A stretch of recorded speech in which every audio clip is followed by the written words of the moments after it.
എൻ്റെ ദൈവം സ്വർഗസിംഹാസനം തന്നിൽ എന്നിൽ എന്നെ ഓർത്തിയിടുന്നു.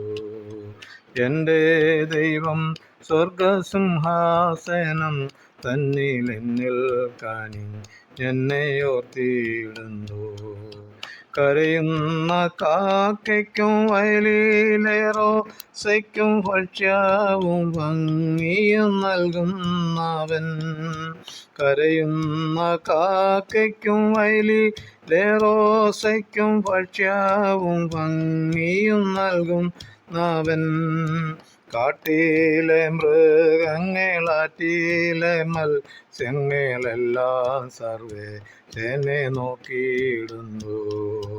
കാറ്റിലെ മൃഗങ്ങളാറ്റിലെ മത്സ്യങ്ങളെല്ലാം സർവ്വേശനെ നോക്കിയിടുന്നു.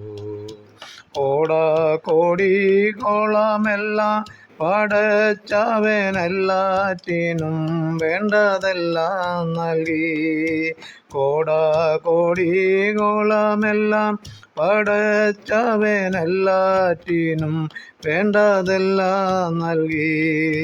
സൃഷ്ടികൾക്കൊക്കെയും ആനന്ദകാരൻ, ദുഷ്ടന്മാർക്കേറ്റവും ഭീതികരൻ.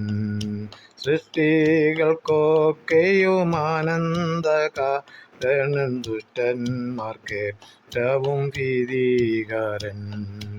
എൻ്റെ ദൈവം സ്വർഗസിംഹാസനം തന്നിൽ എന്നിൽ എന്നെ ഓർത്തിയിടുന്നു. എൻ്റെ ദൈവം സ്വർഗസിംഹാസനം തന്നിൽ എന്നിൽ എന്നെ ഓർത്തിയിടുന്നു. ദൈവത്തിൻ്റെ നാമം മഹത്വപ്പെടുമാറാകട്ടെ. പ്രഭാതത്തിൽ ദൈവദിനമായിട്ട് വീണ്ടും നിങ്ങൾ മുമ്പാകെ ആയിരിക്കാൻ ദൈവടിയാക്കിയതിനാൽ ദൈവത്തെ സ്തുതിക്കുകയാണ്. ഇന്നത്തെ നമ്മുടെ ചിന്തയ്ക്ക് ഉദ്ദേശിക്കുന്നത് ദൈവത്തിൻ്റെ ആലോചനക്കാരൻ ആരെന്നുള്ളൊരു വിഷയമാണ്. പലരുടെയും ചോദ്യം ദൈവത്തെ ആരുണ്ടാക്കി? 14 സങ്കീർത്തനത്തിൽ ദൈവം ഇല്ലാതെ മൂഢൻ തൻ്റെ ഹൃദയത്തിൽ പറയുന്നു. എന്നാൽ സകലരോടും ദൈവത്തിന് ചോദിപ്പാനുള്ളത് യെശയ്യാവ് 40:12 മുതൽ 14 വരെയുള്ള വാക്യങ്ങൾ കാണുന്നു. തൻ്റെ ഉള്ളം കൈകൊണ്ട് വെള്ളം അളക്കുകയും ചാണുകൊണ്ട് ആകാശത്തിൻ്റെ പരിണാമമെടുക്കുകയും ഭൂമിയുടെ പൊടി നാഴിയിൽ കൊള്ളിക്കുകയും പർവ്വതങ്ങൾ വെള്ളിക്കോൾ കൊണ്ടും കുന്നുകൾ തുലാസിൽ തൂക്കുകയും ചെയ്യുന്നതിനാർ. യഹോവയുടെ മനസ്സിനെ ആരറിഞ്ഞു? അവൻ മന്ത്രിയായി ഗ്രഹിപ്പിക്കുകയോ ചെയ്തവനാർ? അവൻ ഉപദേശിച്ച് ന്യായത്തിൻ്റെ പാതയെ പഠിപ്പിക്കുകയും പരിജ്ഞാനം പഠിപ്പിച്ച് വിവേകത്തിൻ്റെ മാർഗ്ഗം കാണിക്കുകയും ചെയ്തു കൊടുക്കേണ്ടതിന് അവൻ ആരോടാകുന്നു ആലോചന കഴിച്ചത്? അപ്പോസ്തലപ്രവൃത്തി 15:18 പൂർവ്വകാലം മുതൽ അറിയിക്കുന്നത് കർത്താവ് അരുളിച്ചെയ്യുന്നു എന്ന് കാണുന്നു. ദൈവത്തിന് ഒന്നും പരാജയം സംഭവിച്ചിട്ടില്ല. എങ്കിലും മനുഷ്യനെ സൃഷ്ടിച്ചത് മൂലം ദൈവത്തിന് അനുദപിക്കേണ്ടി വന്നു എന്ന് ഉൽപ്പത്തി 6:7 വായിക്കുന്നു. അതിനർത്ഥം ദൈവത്തിന് തെറ്റ് സംഭവിച്ചു എന്നല്ല, മനുഷ്യരോടൊപ്പം ദൈവത്തിന് എന്നും വസിക്കണം എന്നുള്ള ആഗ്രഹത്തെ പിശാച് ദൈവത്തിൻ്റെ അസാന്നിധ്യത്തിൽ തല്ലിത്തകർത്തു. ആ വിഷയത്തിൽ ദൈവത്തിന് അനുതാപമുണ്ടായി. എങ്കിലും തൻ്റെ ഓമനപുത്രനെ മറുപടിയായി നൽകി ദൈവത്തെങ്കിലേക്ക് മനുഷ്യനെ അടുപ്പിച്ചു. ആ മനുഷ്യരുമായി യുഗായുഗം വാഴുവാനുള്ള പദ്ധതിയാണ് നിത്യത. അത് ഭദ്രമായിരിക്കും. കാരണം വഞ്ചകനെ തീപ്പൊയ്കയിൽ തള്ളിക്കളയും. പിന്നെ നാം ആയിരിക്കുന്ന ദൈവകരങ്ങളിലാണ്. മറ്റൊന്ന് ദൈവം സൃഷ്ടിക്കപ്പെടാത്ത അസ്തമാണ്. മറ്റൊന്ന് ഉള്ളതിനാൽ, അതായത് ദൈവത്താൽ ഉളവായതും സകലവും ഈ ചരാചരത്തിൽ കാണുന്നു. ഒന്നിനെ ആശ്രയിച്ച് ഉളവായതെല്ലാറ്റിനും ഒരു കാരണഭൂതനുണ്ട്, അതായത് നിത്യനായ ദൈവത്തിൻ്റെ അസ്തിത്വം. അതാണ് യഹോവ പറഞ്ഞത്, ഞാനാകുന്നവൻ ഞാനാകുന്നു, സ്വയംഭൂവായവൻ, സകലവും അറിയുന്നവനും ജ്ഞാനമുള്ളവനും സർവ്വവ്യാപിയും സർവശക്തനും. ഇത് അല്ല എന്ന് പറവാൻ ലോകത്തിലെ ആർക്കും ഒന്നിനും ഇതുവരെ സാധിച്ചിട്ടില്ല. അതുകൊണ്ട് നമ്മുടെ ദൈവത്തെ പോലെ വലിയ ദൈവം ആരുള്ളൂ എന്ന് എപ്പോഴും നമുക്ക് പറയാനിടയായി. അയാൾ സൃഷ്ടിയല്ല, സൃഷ്ടാവാണ് ദൈവം. ദൈവത്തിൻ്റെ സൃഷ്ടിപ്പിന് എല്ലാം ഒരു കണക്കുമുണ്ട്.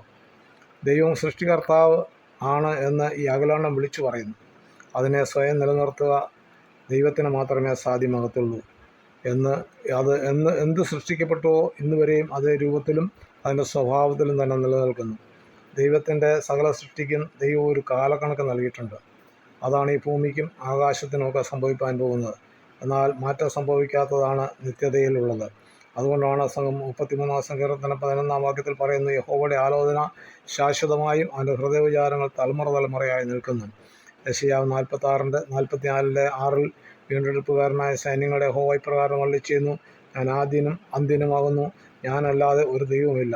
മറ്റു ദേവന്മാരെ വെല്ലുവിളിച്ച് പറയാണ് 41:22 കാണുന്നു, സംഭവിപ്പാനുള്ളത് അവർ കാണിച്ച് നമ്മോട് പ്രസ്താവിക്കട്ടെ. നാം വിചാരിച്ച് അതിൻ്റെ അവസാനം അറിയിക്കേണ്ടതിന് ആദ്യ കാര്യങ്ങളെ എന്നിവയെന്ന് അവൻ പ്രസ്താവിക്കട്ടെ, അല്ലെങ്കിൽ സംഭവിപ്പാനുള്ള നമ്മെ കേൾപ്പിക്കട്ടെ. ദൈവമാണ് സകലത്തിനും കാരണഭൂതൻ, അവന് മാത്രമേ സകലത്തിന്മേലും അധികാരമുള്ളൂ. ദൈവത്തിൻ്റെ പരമാധികാരത്തെ ചോദ്യം ചെയ്യുന്ന മനുഷ്യൻ എത്ര മൂഢനാണ്. എബ്രായർ 1:3 പറയുന്ന, അവൻ്റെ തേജസ്സിൻ്റെ പ്രഭയും തത്വത്തിൻ്റെ മുദ്രയും സകലത്തെയും തൻ്റെ ശക്തിയുള്ള വചനത്താൽ വഹിക്കുന്നവനുമാകുന്നുണ്ട്. പാപങ്ങൾക്ക് പരിഹാരം ഉണ്ടാക്കിയ ശേഷം ഉയരത്തിൽ മഹിമയുടെ വലത്തുഭാഗത്തിരിക്കുകയും അവൻ ദൈവദൂതന്മാരെക്കാൾ വിശിഷ്ടനാമത്തിന് അവകാശിയായതിന് തക്കവണ്ണം അവരെക്കാൾ ശ്രേഷ്ഠനായി തീരുകയും ചെയ്തു. മനുഷ്യൻ്റെ പാപങ്ങളെ വഹിച്ചതിന് മാത്രമേ പാപങ്ങളെ ക്ഷമിക്കുവാനും അധികാരമുള്ളൂ. ദൈവപുത്രനായ ക്രിസ്തു നമ്മുടെ അതിക്രമങ്ങളും പാപങ്ങളും ക്ഷമിച്ച് ക്രൂശിച്ചെറിഞ്ഞ രക്തം മൂലം നമുക്ക് വീണ്ടെടുപ്പും അതോടൊപ്പം നിത്യജീവനും നിത്യതയും നമുക്ക് നൽകി തന്നിരിക്കുന്നു. ആകാശം മാറിയാലും ഭൂമി മാറിയാലും ഈ വാഗ്ദത്ത നിയമങ്ങൾക്ക് മാറ്റമില്ല. നിത്യതയിലെ നിത്യമായ ജീവിതത്തിൻ്റെ വാഗ്ദാനങ്ങൾ തന്നിട്ട് പോയ വീണ്ടെടുപ്പുകാരൻ താമസിക്കുന്ന തൻ്റെ മണവാട്ടിയെ സ്വീകരിപ്പാൻ വരും.